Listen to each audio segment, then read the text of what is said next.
I've been sitting on this for a long time. Almost 2 years, actually. I kept telling myself that if I ignored it long enough, it would eventually stop replaying in my head. It didn't. If anything, the memories got sharper, louder, more detailed.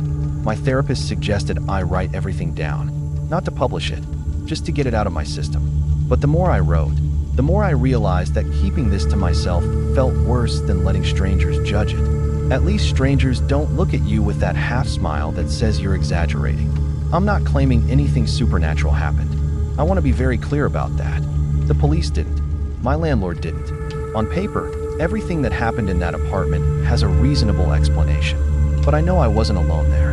I moved into the apartment because it was cheap and available immediately.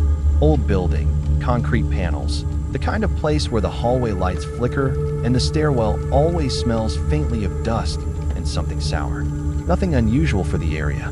The neighborhood was quiet, almost too quiet. No bars, no nightlife, mostly older residents and a few families who kept to themselves. The landlord was an older man, probably in his early 60s. Thin, tired-looking, like someone who didn't sleep enough but had gotten used to it. He didn't ask me many questions. Didn't seem to care where I worked or how long I planned to stay.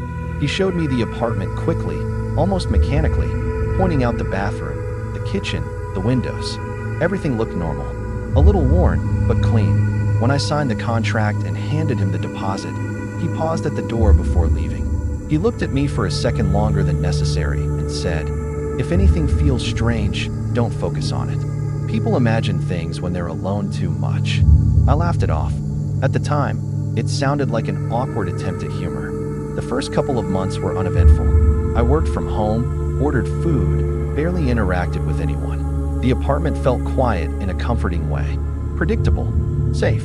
Then small things started happening. Nothing dramatic, just off. I'd leave my shoes by the door, toes pointing toward the wall. The next morning, they'd be turned slightly outward, not move far, just enough that I noticed. I told myself I must have kicked them without realizing it. I'd set my mug on the left side of the desk. Later, it would be on the right. I blamed muscle memory, distraction, long hours in front of the screen. Once, I came back from the shower and noticed the bathroom mirror was fogged, even though I had taken a cold shower and the room wasn't warm. The fog cleared quickly, and I forgot about it by the time I went to bed. I didn't feel scared yet, just mildly uneasy, the way you do when something doesn't add up, but you can't quite point to why. The first night, I heard footsteps. I woke up without any obvious reason. No noise had startled me awake. I just opened my eyes and lay there, staring at the ceiling. Then I heard it. Bare footsteps. Slow, careful, not shuffling, not dragging. The sound of someone who knows exactly where they're stepping. They moved from the hallway toward the kitchen. There was a pause, then the soft scrape of a chair being pulled back. I held my breath without realizing it. After a few seconds, I got up and turned on the light. The kitchen was empty. The chair was slightly out of place, but that could have been my imagination. I pushed it back in and went back to bed, my heart racing for no good reason. It happened again 2 nights later.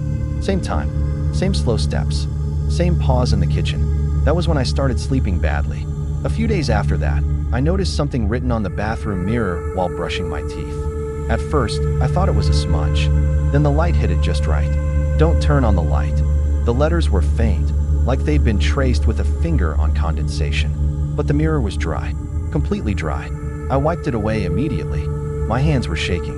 I stared at my reflection for a long time afterward, trying to convince myself I had done it unconsciously. Some kind of stress response. A joke I didn't remember making. That explanation didn't sit right with me, but it was the only one that didn't make my stomach drop. I bought a small security camera the next day. Nothing fancy, just something with motion detection and night vision. I set it up in the kitchen, angled so it could see part of the hallway. The first 2 nights, nothing happened. On the 3rd night, I woke up at exactly 3:17 a.m. I didn't hear anything at first. I just knew someone was there.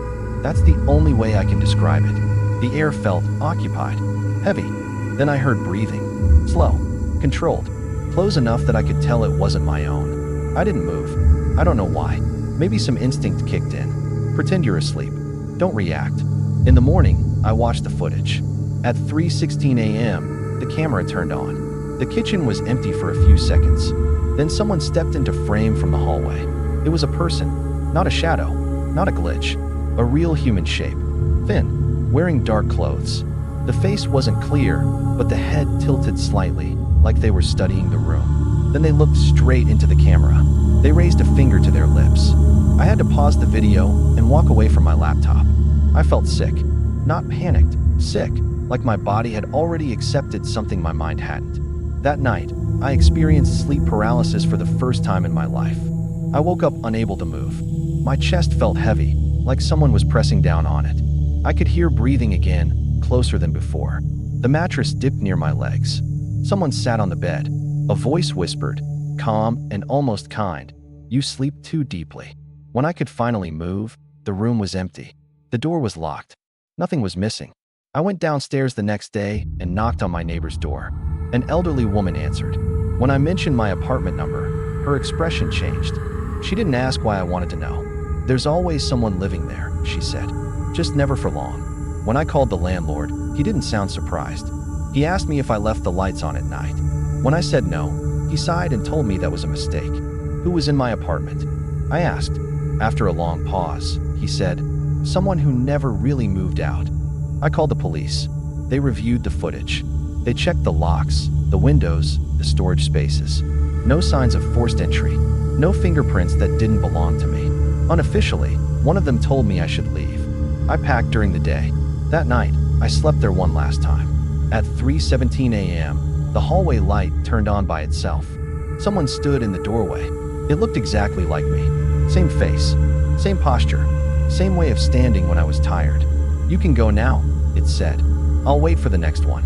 I woke up in the hospital. They said I had walked in on my own, repeating that I couldn't find the light switch. According to the records, I lived alone the entire time. I live somewhere else now. Different city, different building. But sometimes, when I wake up in the middle of the night, I feel that same pressure in the room. And I know it didn't follow me. It never needed to.